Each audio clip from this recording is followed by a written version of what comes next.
Hello students, welcome to Darasa Online. My name is Aaron Moituka.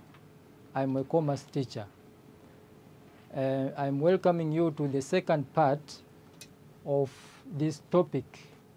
So far, we are in this part. So this is our second part.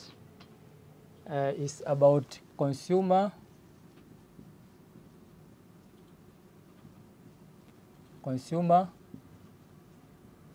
protection.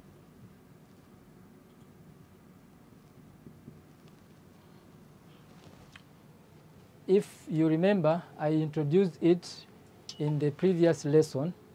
Now in this lesson, I will just explain briefly what I introduced in the previous lesson. So I started by talking about the methods of consumer protection.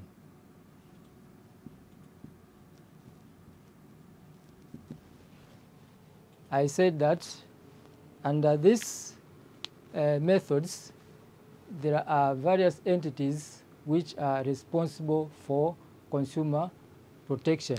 I mentioned about one of the entities is the government itself, where it employs the laws which can be applied by businessmen so as to protect the consumers. The second entity are the consumers themselves when they form what we call consumers groups. And also in that way they can protect themselves. The third entity are the business persons. The business persons, when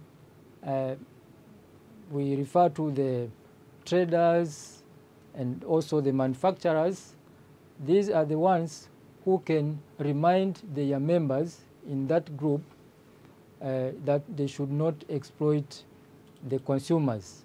So you can see these are the various entities which can protect consumers. So the second part was about methods of consumer protection conducted by those three parts. And we have seen the way the government protects consumers by using those acts. Now the second part in the discussion about consumer protection is about need for consumer protection.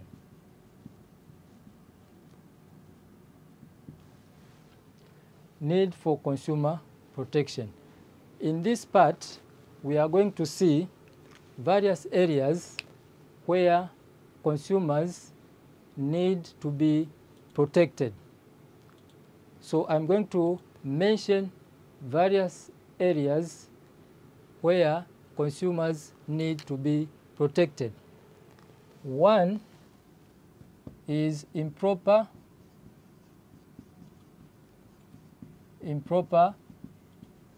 pricing.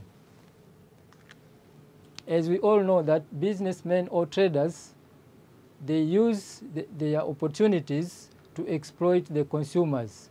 Sometimes they may charge high price to the goods, but that price does not reflect the value of the goods. So in that area, the consumers need to be protected. The second part is about inferior quality of goods. Inferior quality of goods. This is another area where consumers need to be protected. We know that businessmen or traders, in most cases, they bring into the market the goods which are of low quality. And in that case, the consumers need to be protected. Another area where consumers need to be protected is improper information. Improper information, or you can say false information. In this way, there are some businessmen who might even use the trademarks of other businessmen to cheat the consumers so that they may end up buying their products. So in that way, consumers also need to be protected. Another area where consumers need to be protected is false advertisements. False advertisements. This is the other area where consumers need to be protected.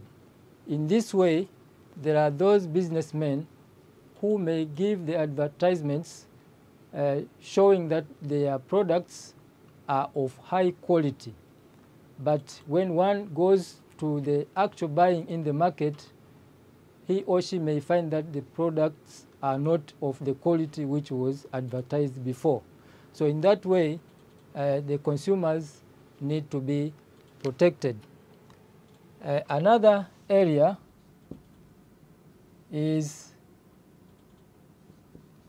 artificial shortage. Artificial shortage of goods. Artificial shortage of goods. Sometimes traders create what we call artificial shortage of goods. They hide their products purposely with the aim of raising the price of goods, because they know that when the products are scarce, that is when they are going to exploit the consumers by selling at high price and then get high profit.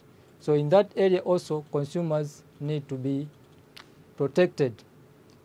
Another area is harmful products. Harmful products. As we all know that in the market there can be products which can be harmful to the consumers. For example, there are those products which are outdated or they have gone beyond their expiry date. So in that way, consumers need to be protected. So this is another area about consumer protection, need for consumer protection. And this, we simply focus on the areas where consumers are being exploited. Another area, another part in this, let's see, is about the basic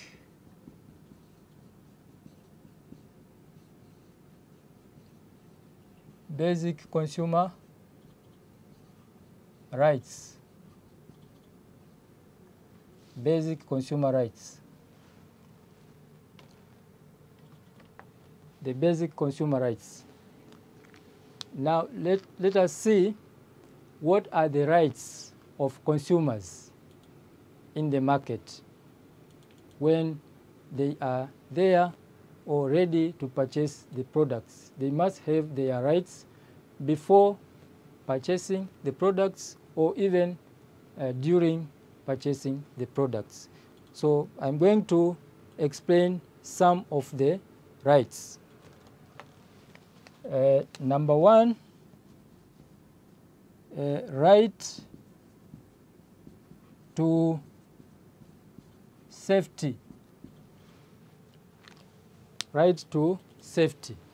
In this way, consumers, it is their right to be or to stay safe or to live a safe life. So one should ensure that his life is not being destroyed by either consuming goods which are harmful. So always the consumer should remain healthy. Then another right is called right to information. Right to information. Or we can say right to be informed. The consumer has got the right to be informed, particularly about what are the products existing in the market, what are the prices of such products. So in all these areas, the consumer needs to be informed. It is the right to be informed. Another right is called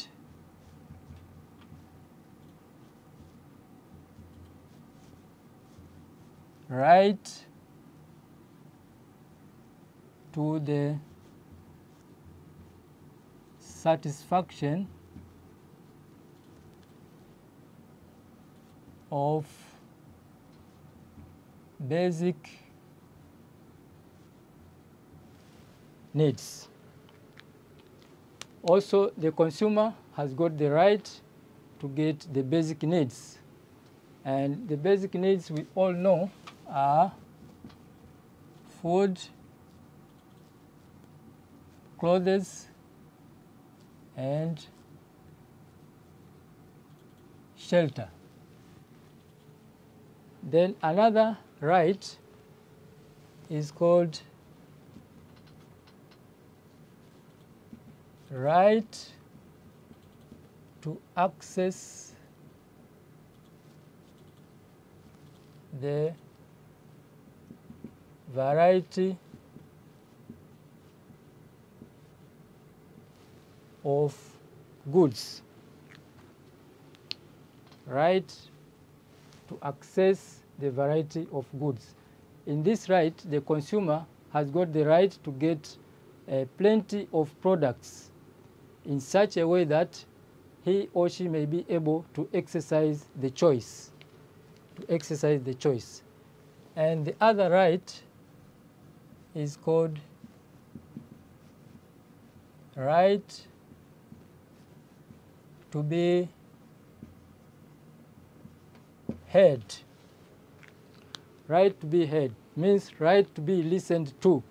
He should be able to express his interest in front of various forums. There are various forums which are established to either protect the consumers. So once the consumer is being represented, he has got the right for his interest to be considered.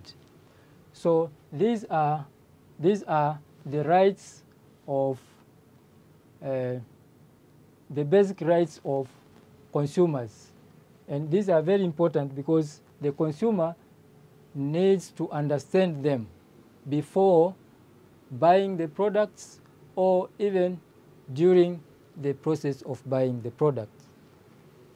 Another thing we can look into this is that with regards to consumer protection, we are going to see the institutions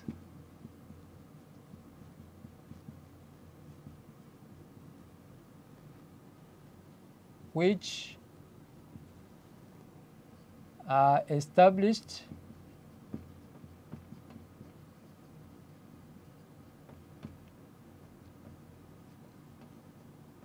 by the government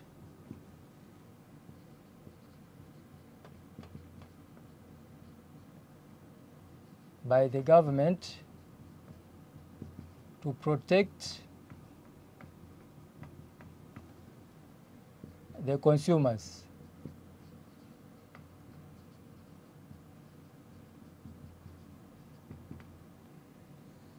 So institutions which are established by the government to protect consumers. One of the institutions is called Tanzania Bureau of Standards. Tanzania Bureau of Standards. In short form, we can call it TBS. So this is one of the institutions which has been established by the government to protect the consumers. Now, TBS, or Tanzania Bureau of Standards, has got some functions.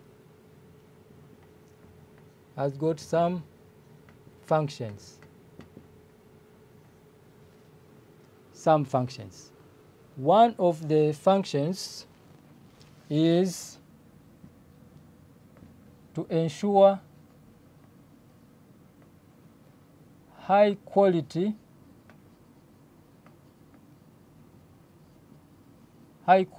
of goods. High quality of goods.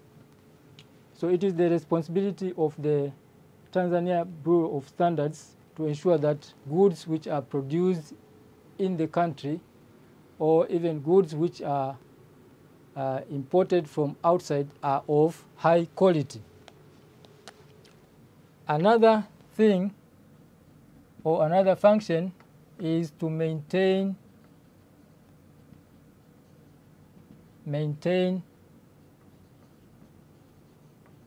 the quality of goods. Maintain the quality of goods. Now, maintaining the quality of goods is that once the quality has been established, it should always remain the way it is. Not that in one moment we find the quality is of high quality, or in another moment the quality is not of or not as per the standards. So in that way, the quality is not maintained. Another function is to examine the goods by taking random samples. This has always been one of the major roles of the Tanzania Bureau of Standards. After the goods have been produced, or after the goods have been imported into the country, it is the role of the Tanzania Bureau of Standards to examine the goods. So it means it conducts some tests by taking random samples. So such samples should match with the standards which are established by the Bureau. So if the standards are not matching after testing, then the goods can be rejected. Another function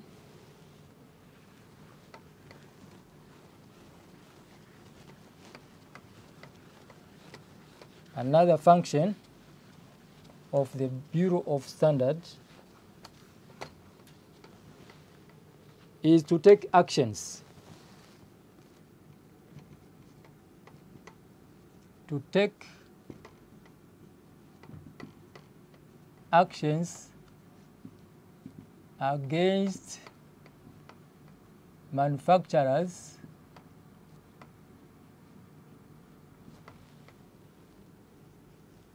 who do not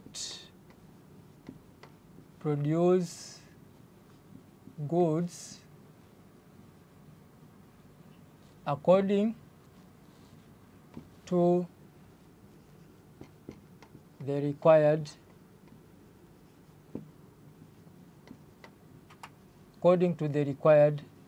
standards. So taking actions. So it is the role of the Tanzania Bureau of Standards, after examining the goods and they have seen that there are some manufacturers are not producing according to the required standards, it is the role of the Bureau of Standards to take actions. It can be either to punish those manufacturers.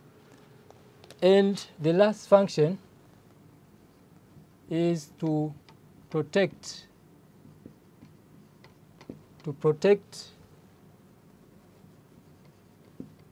the consumers. Protect the consumers. Now here, protecting the consumers means it is the role of the TBS that before consumers start consuming the goods, then the goods are of the required standards. By doing so, it will have to, first of all, verify that these goods are of required standards. That is when the consumers or the goods can be given to the consumers for consumption.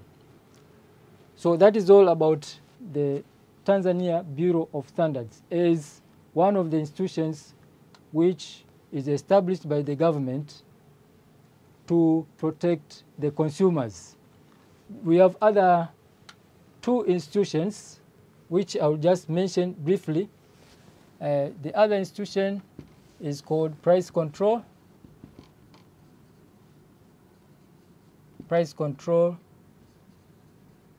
Committee, and the other one is Weights and Measures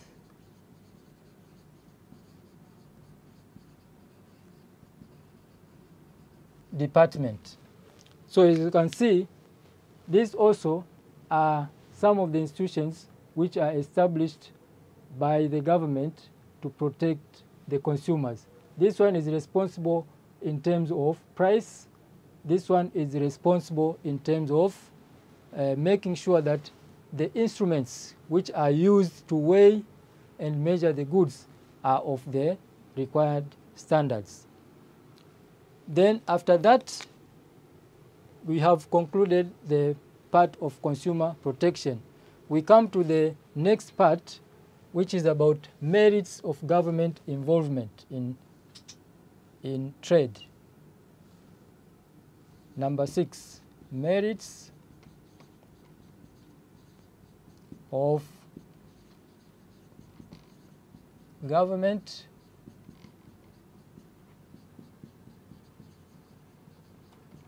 involvement in trade. So let's see the merits of government involvement in trade. One of the benefits is that there is provision of essential services. Provision of essential services, as we have mentioned before, like water and electricity. And these are provided at lower rates. Another merit is that the government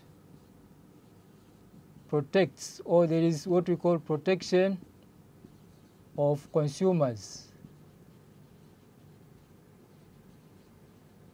against exploitation.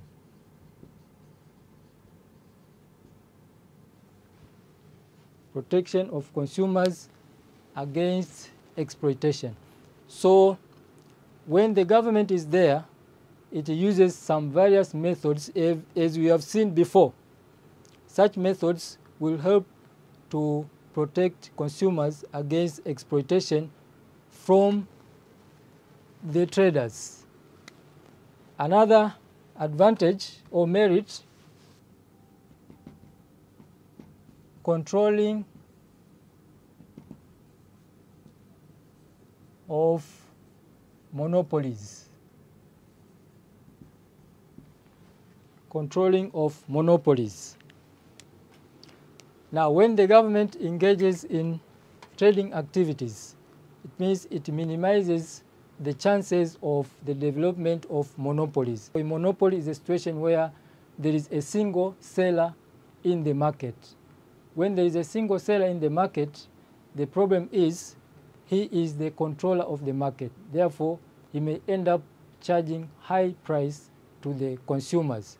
So when the government intervenes or it establishes its activities in business, then it helps to control the monopolies. Another merit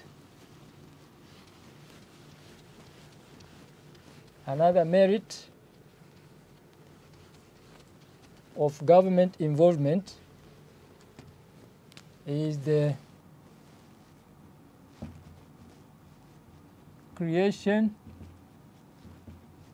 of employment opportunities.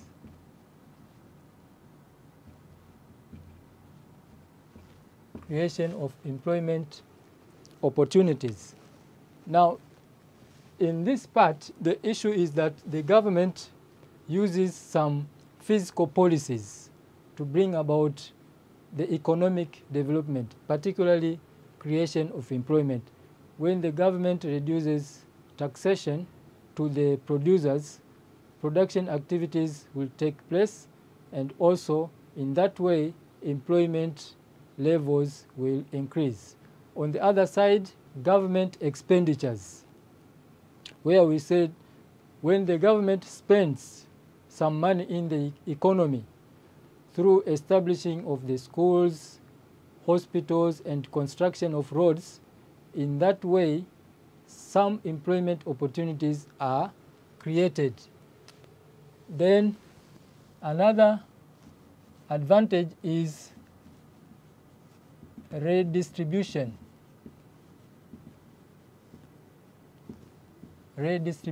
of wealth.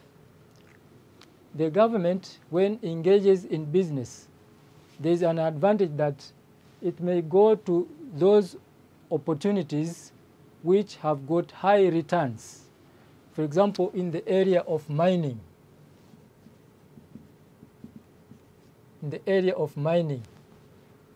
This field brings about high returns to the government. Now, in doing so, after getting these high returns, the returns can be used to support other sectors. Can be used to support other sectors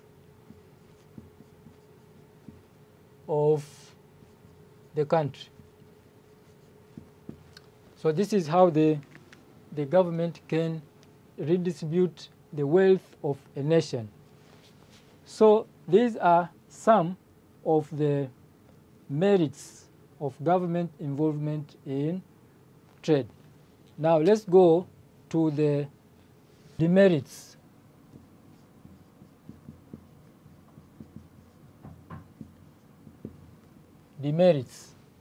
Now let's see the demerits of government involvement in business.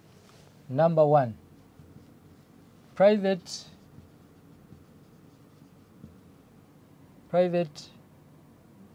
entrepreneurs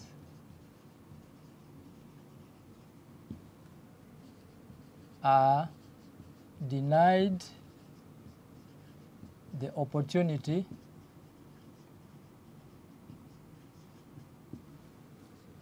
to invest. This is what we can see. When the government is there, it means there is less opportunity for the private entrepreneurs to invest. Another thing, loss of public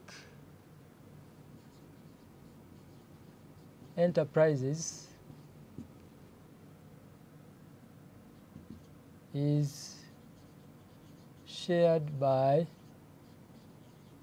the citizens.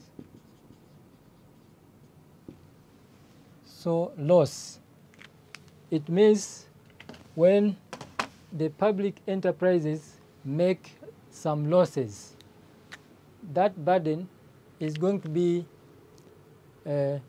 thrown to the citizens so as to cover that loss, in such a way that the citizens are the ones now who will be required to pay more tax so that the revenue collected can be used to cover up the losses made by such public enterprises.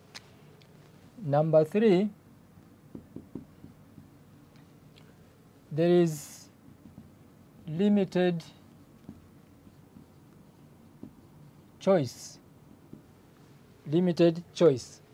When the government is engaging in business activities, so it becomes the issue that there is a limited choice to the consumers, because only some restricted commodities are provided into the market.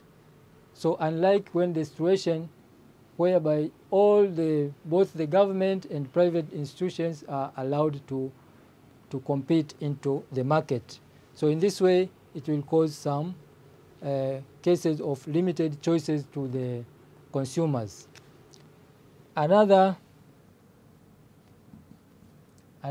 thing is inefficiency.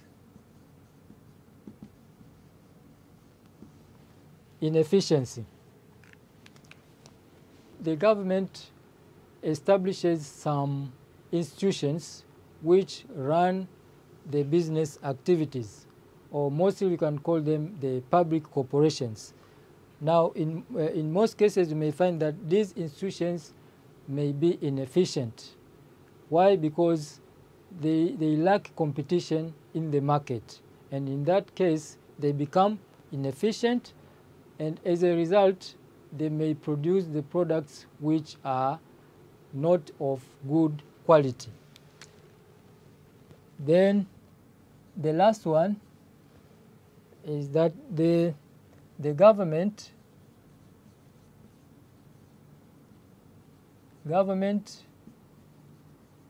may impose some legislations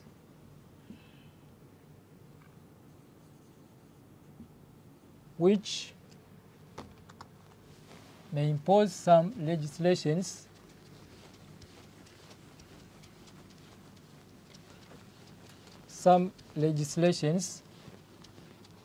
which may discourage the private entrepreneurs, which may discourage the private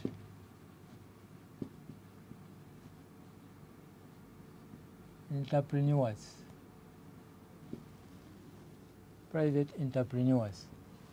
So the legislations we are referring to, there can be these can be some strict laws.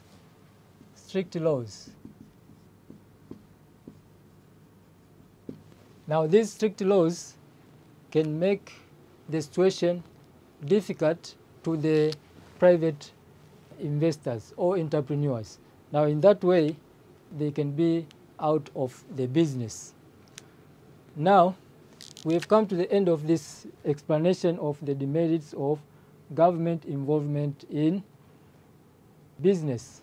Now, this marks the end of the first part of our explanations. As I said, there are 2 things in this topic. So far, we have completed the first part. Now, let us finally move to the last part. We are going to see, so this is number 2, government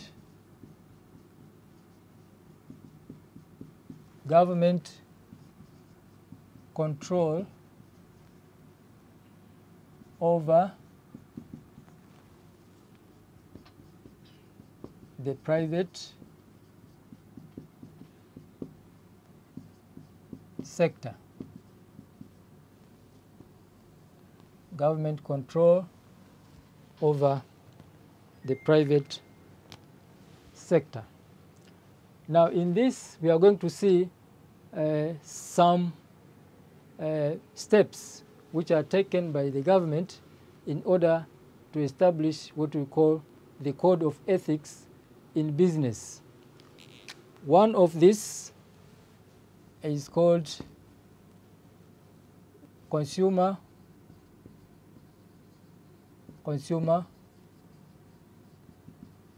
protection.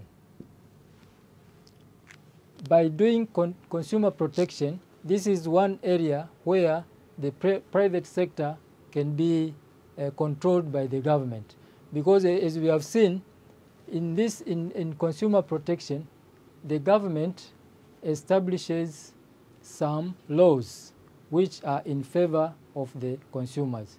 In that way, the private sector can not exploit the consumers. Another is the Bureau of Standards. As we have seen before, we have seen various functions which are performed by the Bureau of Standards. Now, through those functions, we may come to realize that the government is able to control the private sector, because we say that under the Bureau of Standards is able to ensure that the goods are of high quality, and also that quality should be maintained always. And also it examines the goods by taking random samples. So in that way, it may control the activities of the private sector. Another thing is about price control. Price control. So through price control, the government can be able also to control the private sector. Here there is a committee. This committee is established by the government to oversee the price structure. So the committee oversees the price structure in the country. Then another thing it will do is to revise the price or prices, to revise the prices in the economy. And also it will receive the applications from various business concerns regarding price changes. And as we said that it is under the Ministry of Finance, then it will forward those applications to the Ministry of Finance for reviewing the price. Another is trade license.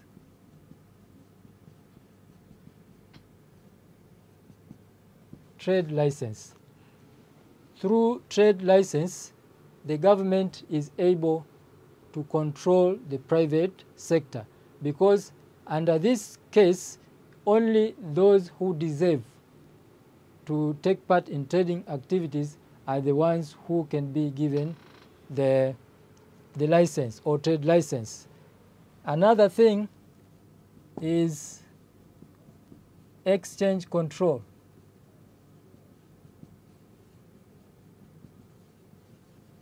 Exchange control.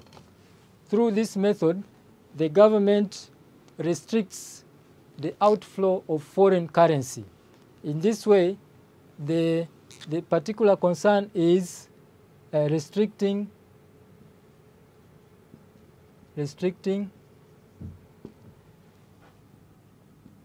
outflow of foreign currency. And lastly, is financial control.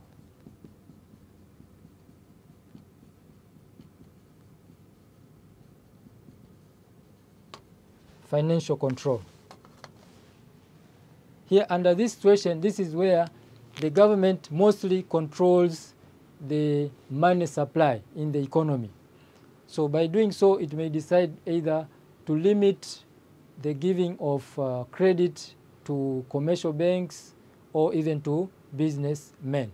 So after saying that, we have seen now that in this second part, what the government does to control the private sector is by using these various methods. So these are, we can refer to them as various steps which can be used by the government to make sure that there is a code of conduct in the side of business which is being followed. So by explaining that, we've come to the end of discussion about the role of government in trade. And to finish up, I'm going to give you a question for your revision. So let's see this question, which will come from all what we have discussed, or whatever we have discussed.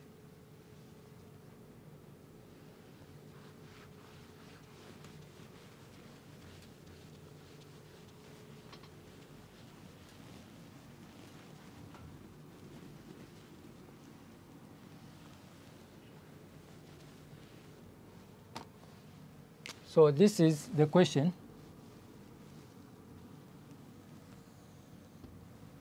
This is the question.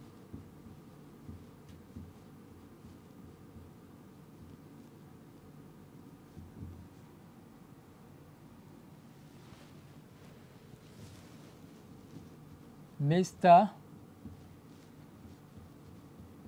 Nyamwela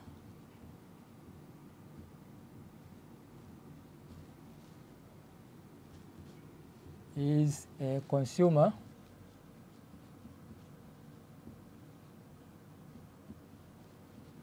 who buys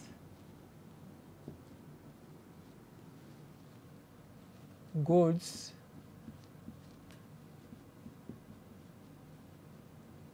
from a certain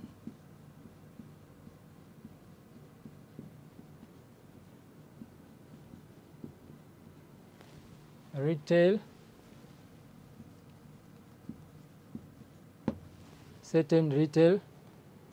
shop. Unfortunately,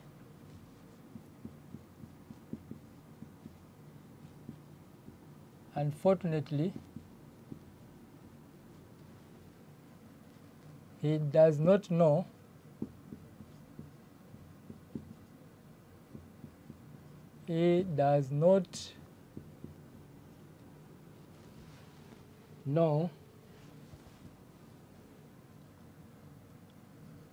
how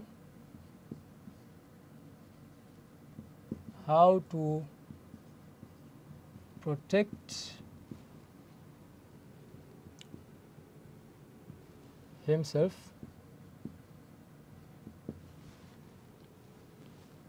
before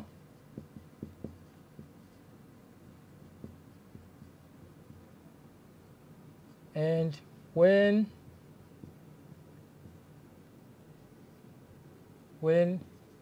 buying goods.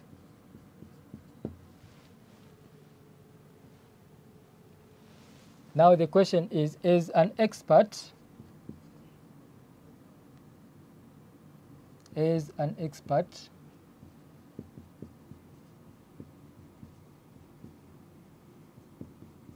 explain to him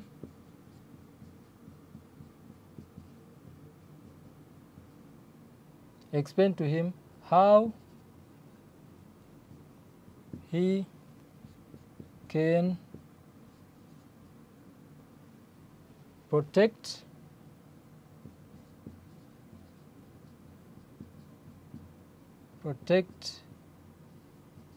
himself before and when buying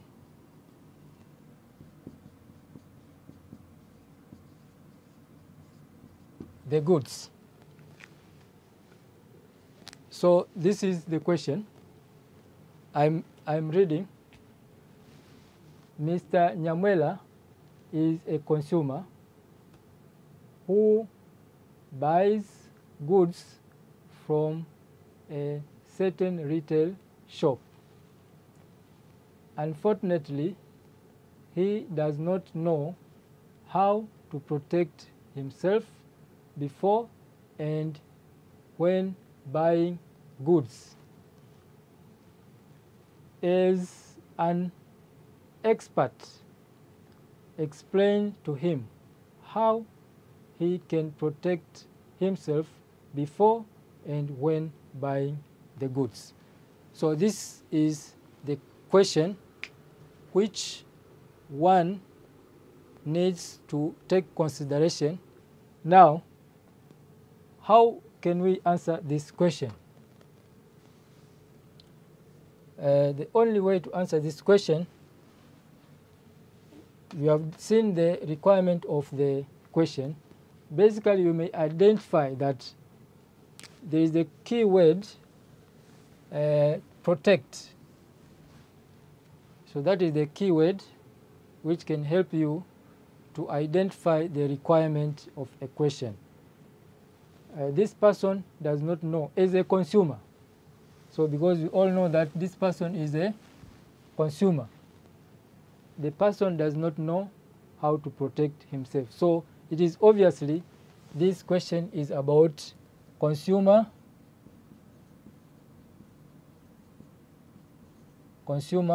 protection.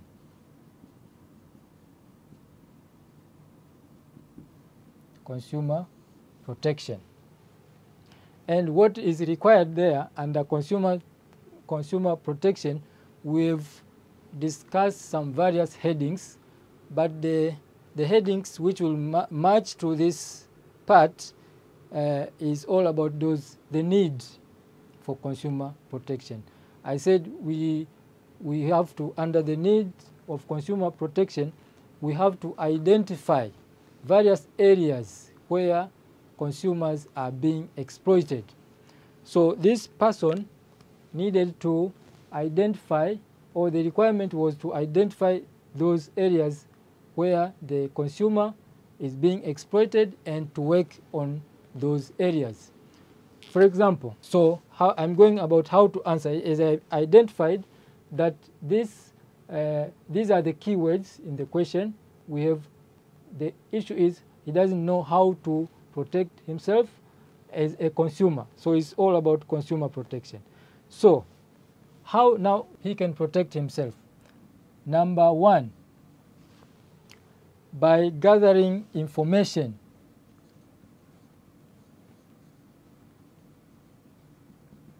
Gathering information. Gathering information.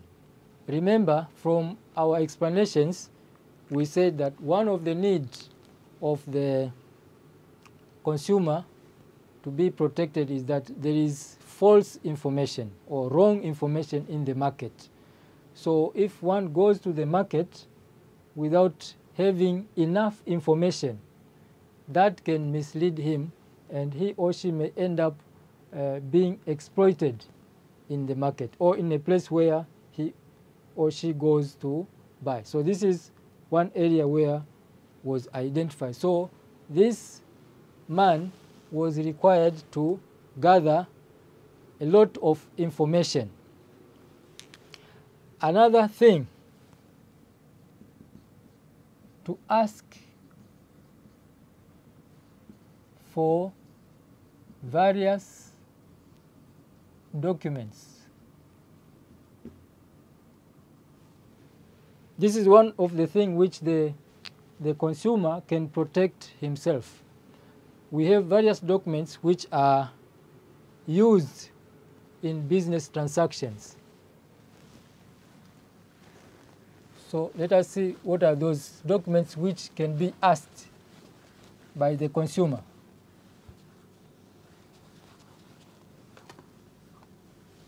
Documents which can be asked by the consumer. One is receipt and invoice. So another thing is to seek for advice. This is one way, because we explained that in the market there are false advertisements.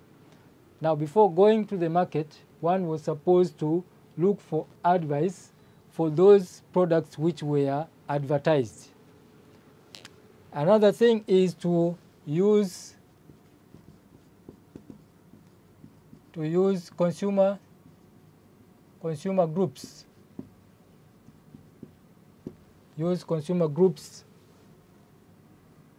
available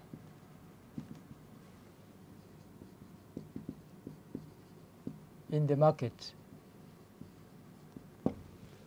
So we said in our explanation that the consumer groups also are one of the entities which are used to protect the interests of the consumers. And also, you can use government publications. Government publications.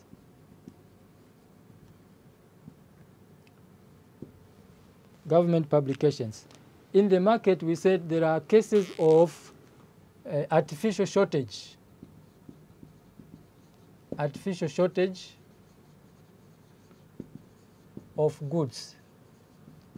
Situations where traders purposely create the shortage of goods in order to raise the price.